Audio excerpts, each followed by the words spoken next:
아저씨. 그냥 자꾸. 사용 종료 벗어라. 제주에 있는 경비업체야. 김 씨랑 너랑 위치 확인이 연동돼 있는데? 내 새끼 다운이 꼭 좀 찾아줘요.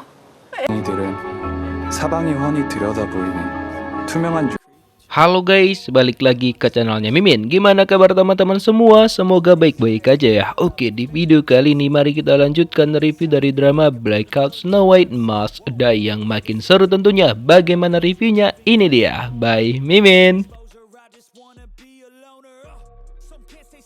Go Jung-woo langsung pergi ngecek keadaan ayahnya Min-soo karena dia harus tahu siapa sebenarnya yang berada di gudang pada malam itu. Dia harus mengetahui jawabannya.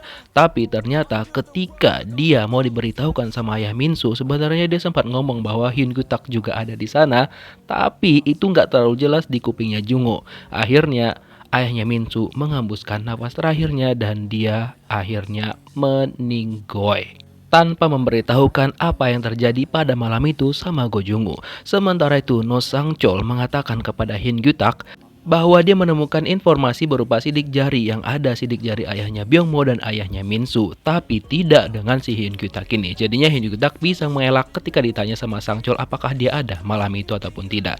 Dan tiba-tiba si polisi Luchinot bilang sama mereka bahwa terjadi sesuatu di rumahnya Min-soo. Dan gak lupa ayahnya Byung-mo meminta janji Kyu-tak kepada dia untuk membebaskan anaknya Byung-mo dari penjara.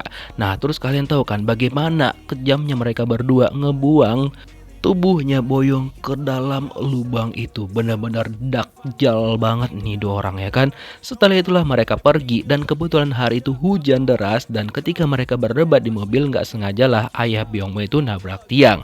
Dan disitulah si saksi itu melihat mereka berdua kalau itu bukanlah Go Jung-woo tapi dua orang bapak-bapak paruh baya.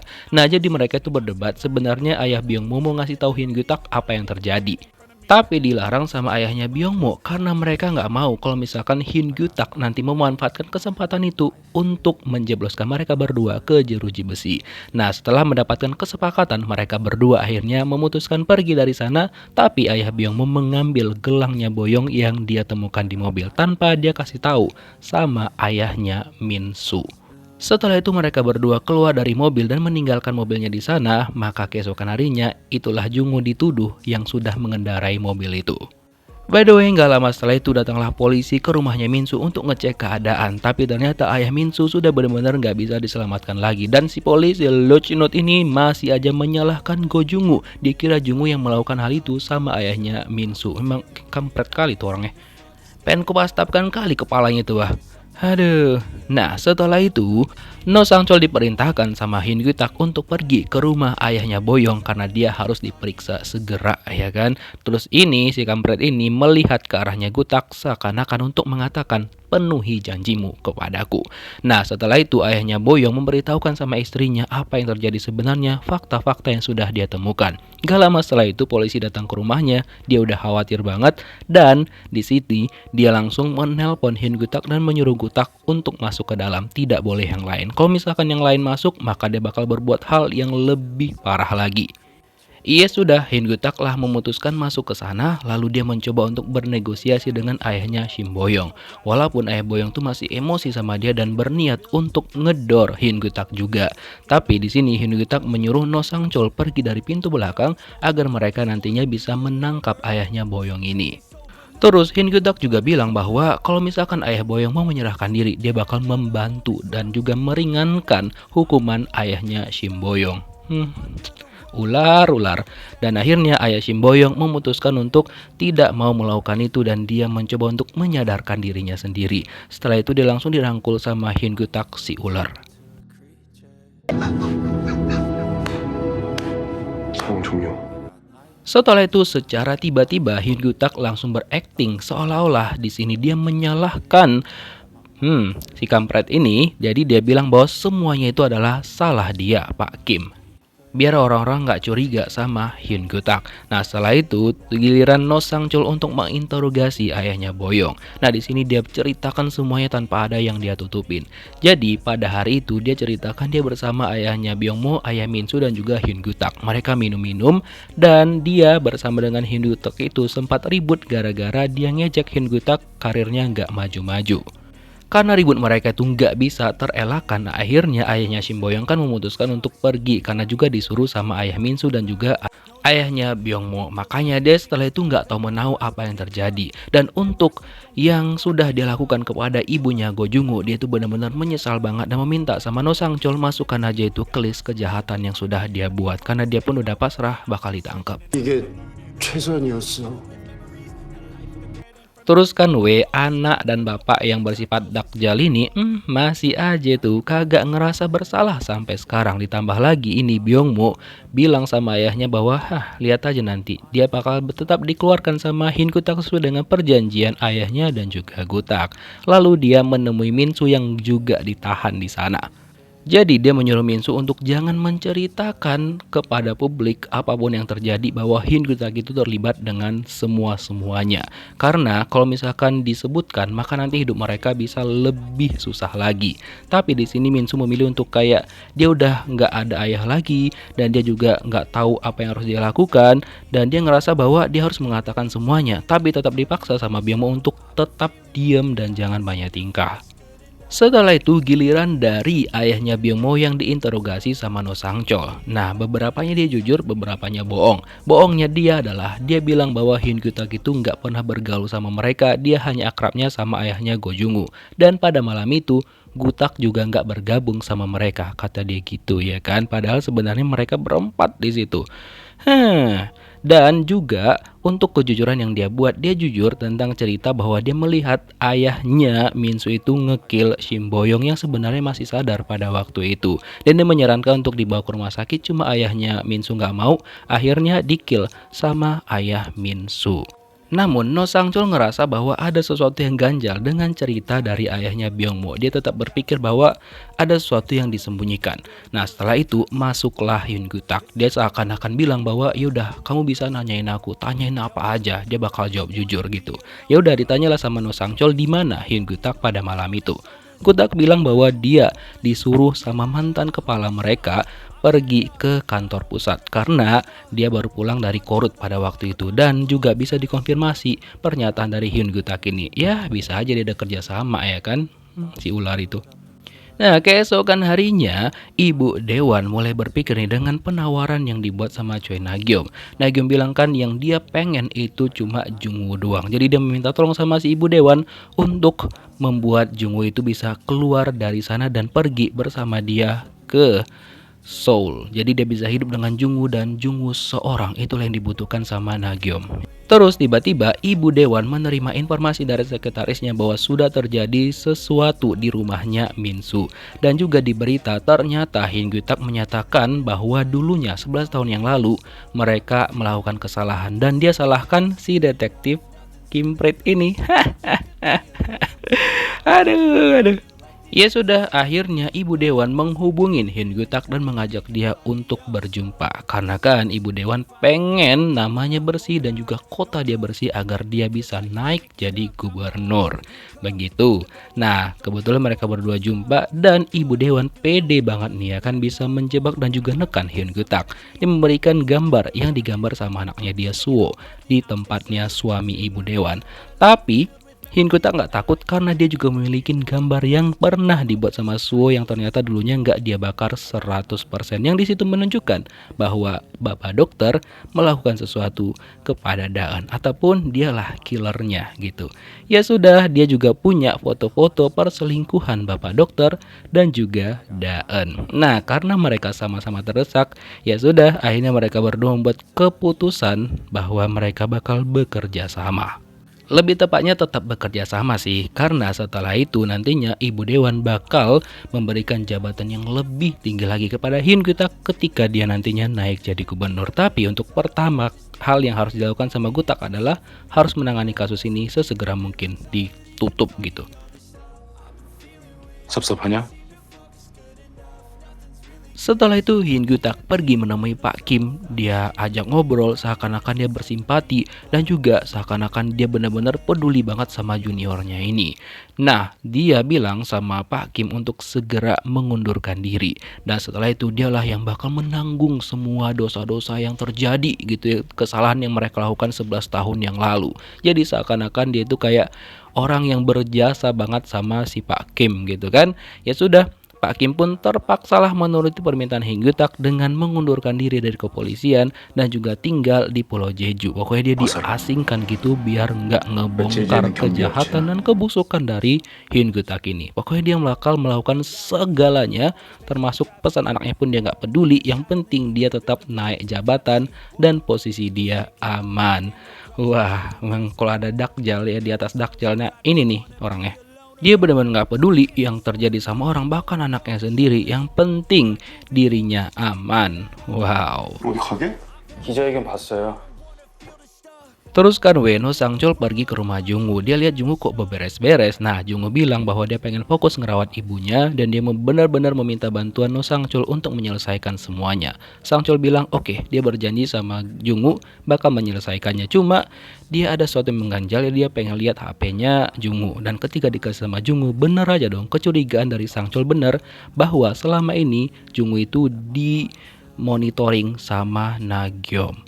Dan menurut No Sang-chul, pada saat kejadian bukan hanya Suwon yang di sana sebagai saksi, tapi juga Choi Nagyom ada di sana. Jadinya makanya dia curiga bahwa Nagyom ini kayak obses banget sama Jungwoo. Bahkan apapun yang terjadi, kalau orang-orang yang dianggap sebagai sangannya meninggoy, ya udah dibiarin aja. Nah, setelah diingat-ingat lagi sama Jungwoo, ada betulnya juga pendapat Sang-chul dan juga Hasol. Karena ternyata guys, ketika mereka itu kan magang di rumah sakit, jadi disitulah si Daeun itu menggatal sama Pak Dokter. Mereka tukeran nomor dan menjadi lebih dekat setelah itu. Dan ketika di hari kejadian, ketika si Nagyom ini tahu bahwa Daeun itu di-kill sama Pak Dokter, dia kan sempat ngerekam dan juga setelah itu dia pergi ke rumahnya Jungwoo dan dia pengen cerita sebenarnya ya kan. Tapi ketika dia melihat HP-nya Jungwoo, ada SMS-nya Jungwoo kepada Daeun dan kelihatan bahwa Jungwoo ini masih bucin. Dari sanalah Nagyom memutuskan untuk menutupin semuanya karena dia nggak mau kalau misalkan nanti Daeun balik lagi sama Go Jungwoo. Keesokan harinya, Ibu Boyong itu benar-benar nyesel banget dan dia meminta maaf kepada ibunya Jungwoo. Dan dia meminta tolong sama Ibu Jungwoo untuk bertahan dan tetap hidup agar dia bisa meminta maaf dan juga mengabdi kepada Ibu Jungwoo. Setelah itu, akhirnya setelah sekian lama pemakaman Shin Boyong dilakukan. Kedua orang tuanya hadir di sana. Dan semua orang warga-warga juga berdatangan, termasuk si kampret ini Hyun Gyu-tak, dan dia di sini masih pura-pura sedih dan bersimpati kepada Go Jungwoo. Wow. Setelah itu dia ngajak Jungwoo untuk ngobrol bareng dan dia bilang bahwa dia meminta maaf karena dia melakukan kesalahan dengan salah nangkap orang gitu. Padahal kesalahan yang dilakukan sudah membuat 10 tahun masa mudanya Go Jungwoo itu hilang. Bahkan dia juga kehilangan ayahnya dan sekarang ibunya menjadi koma seperti itu. Sebenarnya setiap dia didatengin sama Hyun Gyu-tak, Jungwoo tuh bilang untuk tetap membuka kasus itu lagi. Tapi dengan gampangnya Hyun Gyu-tak bilang udah gak apa-apa, nanti kan umur 30 kok udah keluar. Setelah itu kan kok masih muda, dia bakal ngejamin semua tabungan-tabungan dan keuangannya keluarga Jungwoo itu aman gitu. Wah, kok kira napi itu kagak bisa hidup tenang gitu? Kagak coy, kagak. Dan dia berharap dengan karangan cerita yang dia buat bakal membuat Jungwoo itu bersimpati sama dia dan juga percaya dengan apa yang dia ucapkan. Aduh. Nah terus ternyata kan pada hari itu juga dilaksanakan pemakaman ayahnya Minsu. Dan ibunya Minsu sebenarnya masih emosi dengan ayahnya Boyong. Tapi kayak mana lagi? Toh dia salah kan sebenarnya. Dan setelah itu ayah Shin Boyong menyerahkan dirinya dan akhirnya dia dibawa ke kantor polisi untuk diproses lebih lanjut. Dan dia nggak ngerasa menyesal sama sekali. Sementara itu No Sang-chul akhirnya bertemu dengan neneknya Daeun. Didengarkanlah sama dia suaranya Go Jungwoo. Nenek Daeun bilang enggak, ini bukan suara orang yang memaki-maki Daeun pada saat itu, yang berantem sama Daeun pada waktu itu. Bukan, itu bukan suaranya Go Jungwoo, melainkan suara orang lain yang umurnya sebenarnya jauh lebih tua dari perkiraan neneknya. Nah disinilah Sang-chul percaya bahwa bukan Jungwoo juga yang nge-kill Daeun. Terus kan si ibu pejabat disarankan sama sekretarisnya untuk memanfaatkan ketenaran Nagyom untuk mendapatkan dukungan dia dari publik, ya biar dia juga bisa mendapatkan polling lebih banyak untuk naik sebagai gubernur. Nah setelah itu dia nelpon Hyun Gutak dan bilang bahwa Hyun Gutak kan mau mengganti dokternya Suwo, jadi dia mengabulkan permintaan Hyun Gutak walaupun dia masih nggak percaya dengan Gutak karena menurut Pak Dokter itu adalah strategi Gutak untuk ngancam balik mereka. Nah walaupun sebenarnya Pak Dokter masih khawatir banget dengan Hyun Gutak yang kayaknya mencurigakan, tapi ya sudahlah.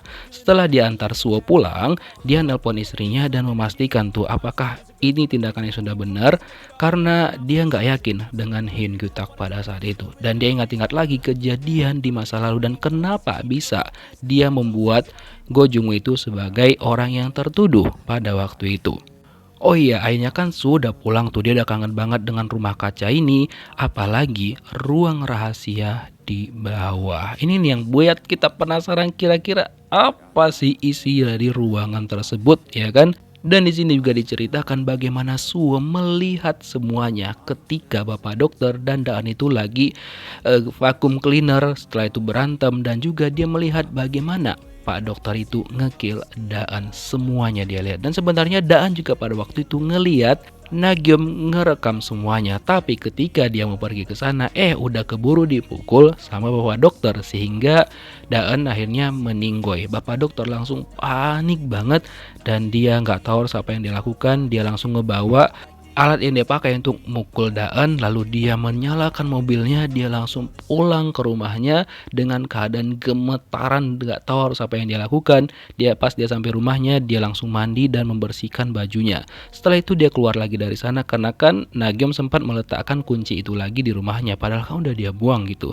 Ya sudah, dia balik lagi dan disitulah dia berpikir bahwa orang yang harus dia jebak adalah Go Jung-woo. Dia letakkanlah balik kunci Inggris itu di gudangnya Go Jung-woo, makanya Go Jung-woo tertuduh karena di situ kan ada bloodnya si Daan. Lalu dia pergi ke rumahnya lagi minta maaf sama istrinya karena dia ketakutan banget, dan istrinya meminta sama dia untuk menceritakan apa yang terjadi. Walaupun istrinya marah, tapi karena dia juga harus mempertahankan posisinya, ya kan. Jadinya disinilah dia harus menutupin kesalahan suaminya. Padahal dia itu udah dibolehin selingkuh, cuma jangan macem-macem gitu. Udah enak hidupmu, tapi aduh. Terus kan Sangchul nelpon Jung-woo dan dia bilang bahwa dia sudah mengkonfirmasi bahwa bukan Go Jung-woo lah orang yang ngekill Daan, karena nenek Daan itu tahu persis suara dari si Bazengan itu. Cuma umurnya memang lebih tua dari Go Jung-woo, tapi mereka nggak tahu ataupun belum tahu itu siapa. Nah, by the way, ini yang sangat-sangat plot twist dan juga sama dengan novelnya ya teman-teman. Jadi ini kan Suwo lagi di ruang bawah tanah ditengin sama ayahnya. Jadi ayahnya bilang bahwa untuk melupakan semuanya apa yang Suwo lihat pada saat itu, udah lupakan aja dan sekarang harus buka lembaran baru. Dan ayahnya Suwo juga tega banget bilang bahwa Guno itu balik ke Amerika, padahal kan Guno itu udah meninggoy gitu loh. Dan yang plot twistnya ini, kalian tahu sesuai dengan novelnya bahwa Suwo itu ternyata menyimpan tubuhnya Daan di ruang bawah tanah itu. Jadi selama ini dia sering banget ngunjungin Daan, bawain bunga dan ngebacain Daan buku tentang Snow White. Sesuai dengan judul novelnya, Snow White Must Die. Jadi Snow White-nya yang must die itu mungkin adalah si Daan ini, dan dia kayaknya mengawetkan tubuh Daan. Suwo, why you do that? Kira-kira gimana kelanjutan kisahnya, kita lihat di next episode. Thank you for watching guys, see you next video, bye bye. Get in front of me. I need focus to keep me from hopeless psychosis if I keep moping. I got nightmares in my head, I fear that the thoughts build up until I can't hear, that my mind fills up into a creature and it haunts